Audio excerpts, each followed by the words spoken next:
공수처가 조사를 거부하고 있는 윤석열 대통령을 강제로 데려오는 강제 구인을 유력하게 검토하고 있다고 밝혔습니다. 다만 시점은 특정하지 않았는데요. 현장에 나가 있는 취재기자 연결해서 자세히 알아보겠습니다. 김영수 기자.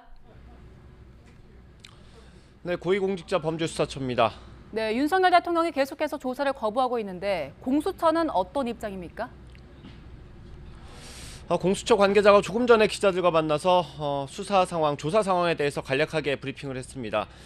공수처 관계자는 강제 구인을 유력하게 검토하고 있다고 밝혔습니다. 유력하게라고 검토한다고 언급한 건 사실상 강제 구인 방침을 정하고 실행 방안을 검토하는 것으로 볼 수도 있을 것 같습니다.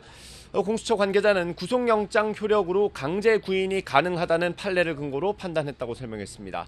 다만 오늘이 될지 내일이 될지 특정한 시점은 공개하지 않았고요. 오늘 오전 중에 논의할 거라고만 말했습니다. 또 검사가 구치소에 직접 가서 현장 조사를 하는 것도 완전히 배제한 건 아니라고 덧붙였습니다. 네, 그런데 윤석열 대통령이 조사에 응하지 않은 게 한두 번이 아니잖아요.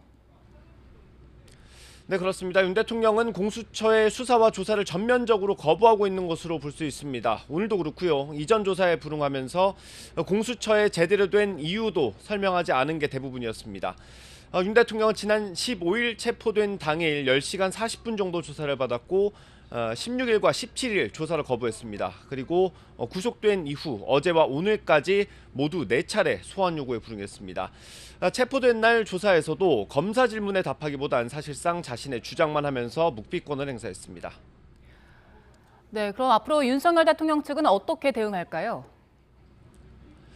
일단 가장 먼저 거론되는 게 구속 필요성을 다시 판단해달라며 구속 적부심을 청구하는 겁니다. 윤 대통령 측 변호인은 이에 대해서 아직 검토 중이라고만 답했습니다. 이후 사건은 검찰로 넘어가게 되는데 친정인 검찰에서 윤 대통령이 적극적으로 나설 가능성도 있습니다. 윤 대통령 측 변호인은 앞서 취재진에게 검찰 조사에 나설지에 대해서 검토 중이라고 답했습니다.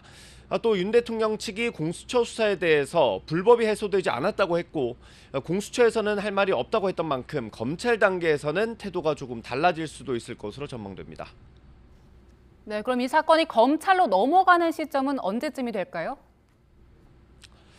공수처 관계자가 이 부분에 대해서도 오늘 설명했습니다. 공수처는 1차 구속기한을 오는 28일로 계산했습니다.